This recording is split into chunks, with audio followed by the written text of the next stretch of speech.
कपड़े धोने वाली बहू। शादी के पहले से ही विभा को कपड़े धोने का बड़ा शौक था। कभी नल के नीचे तो कभी तालाब के पास। अरे मेरी नीली वाली लुंगी नहीं दिख रही है। विभा की अम्मा, कहाँ रखी है लुंगी? अरे वो तो विभा ने परसों ही धोकर रखी थी आपकी अलमारी में, देखो वहीं होगी। वो ना मैंने आज धो दी, मुझे लगा कि गंदी हो गई होगी। अरे कैसे गंदी हो गई थी? उसे तो मैंने पहना भी नहीं। हे भगवान, इस लड़की के कपड़े धोने की आदत से परेशान हो गया हूँ मैं। जितना तो घर में राशन नहीं आता, उससे कहीं ज्यादा डिटर्जेंट पाउडर का खर्चा है। इसकी शादी करवा दो, शादी जाए अपने घर में ही करे काम, फिर चाहे घर के कपड़े धोने हो या पूरे गांव के। हाँ ठीक बोल रही हो, देखता हूँ मैं कोई लड़का। वो दिन भी आ जाता है जब विभा को देखने लड़के वाले आ जाते हैं। लड़की मुझे अच्छी लगी। होने वाली सास कहती है, बेटी अगर कुछ पूछना है तो पूछ लो।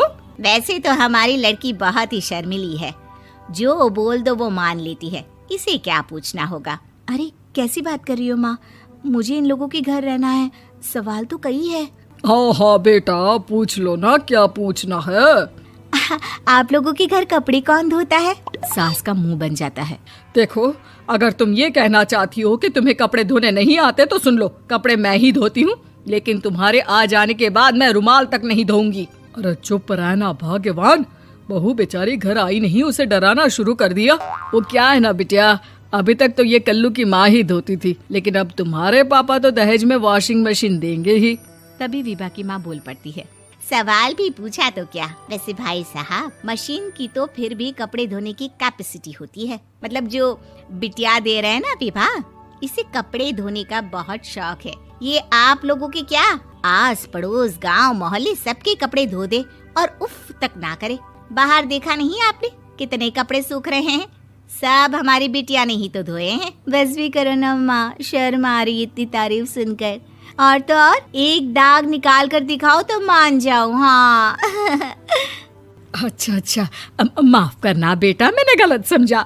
हमें तो रिश्ता बहुत पसंद है। और ऐसे जुड़ जाता है रिश्ता कपड़े धोने का शौक रखने वाली विभा का। उसकी शादी हो जाती है कोयला फैक्ट्री में काम करने वाले कल्लू के साथ। शादी के बाद अचानक विभा चिल्लाती हुई सास के पास आती है। सासू माँ, अरे सासू माँ कहाँ है आप? ये तो धोखा है, धोखा दिया आप लोगों ने मुझे। इसे ससुर के चक्कर के बारे में पता चल गया। अरे तो उसमें तुझे क्यों धोखा मिला है? अरे नल में पानी नहीं आता, कपड़े कैसे कब धुलेंगे? अच्छा, तू पानी नहीं आ रहा उसकी बात कर रही है। तो आपने क्या सोचा? कुछ नहीं। अच्छा, तेरी माँ ने कहा था कि कपड़े धोने का शौक है तुझे, याद आया मुझे। शौक बोलकर कपड़े धोने वाले मेरे जुनून को कम ना आके सासू माँ, कपड़ा धोना मेरा गुरूर है। तभी पति भी वहाँ आ जाता है। अभी मैंने इसे सनी देओल की फिल्म दिखाई है, उसी के डायलॉग मार रही है माँ। अच्छा सुन, साफ बता रही हूँ, पानी सुबह 4 से 6 और शाम को 10 से 12 आता है, समझी? विभा टाइमिंग सुनकर हैरान हो जाती है। ये क्या भूतों का मोहल्ला है? सुबह 4 बजे उठकर कौन कपड़े धोता है? 4 बजे टंकी में पानी जाता है, फिर सारा दिन धोना ना, किसने मना किया?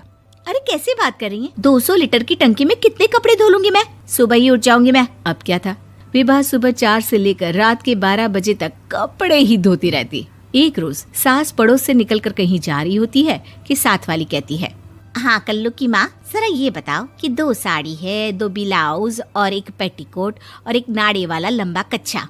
हाँ तो? अरे तो क्या, कितना लोगी धुलाई ये बताओ। धोबन दिख रहे हैं हम क्या? हमारे पति सरकारी नौकरी से अभी रिटायर हुए हैं और बेटा सुपरवाइजर है कोयला फैक्ट्री में। धोबन समझ रखा है हमें।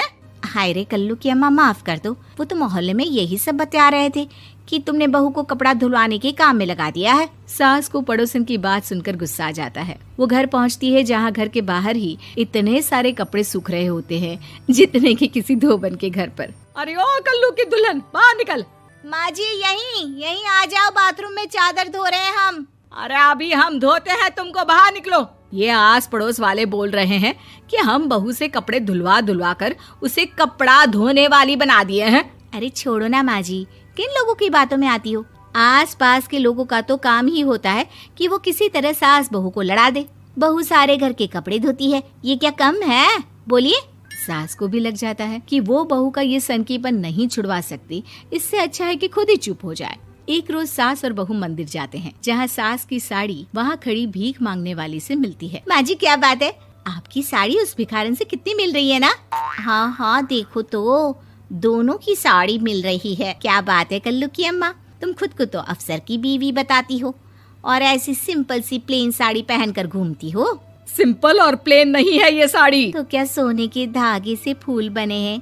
कुछ भी सासू माँ, कुछ भी। हाँ बने थे इस साड़ी में सोने के धागे से फूल। मेरे पति लेकर आए थे मद्रास से स्पेशली मेरे लिए 10,000 की। ताहे भाई साहब इस भिखारन के लिए भी सेम टू सेम साड़ी लेकर आए होंगे 10,000 की। सास उस वक्त तो कुछ नहीं कहती, लेकिन बहू के साथ घर आती है और अलमारी से एल्बम निकाल कर लाती है। ये साड़ी देख रही है, ये वही साड़ी है जिसे मैंने अभी पहना था। इस साड़ी में ये जो चमकदार फूल दिख रहे हैं ना, ये सोने के धागों से काढ़े गए हैं। लेकिन तू लोकल वॉशिंग मशीन ब्रश से घिस घिस कर सारे फूलों को निकाल कर साड़ी प्लेन कर दी। मुझे माफ कर दीजिए सासू माँ। और तो और, जब मैंने तुझे तेरी गलती के लिए कुछ नहीं कहा, लेकिन तूने तो सबके सामने मेरा मजाक ही बना दिया। क्यों? बहू को समझ में आ जाता है कि अब से उसका कपड़े धोना बंद।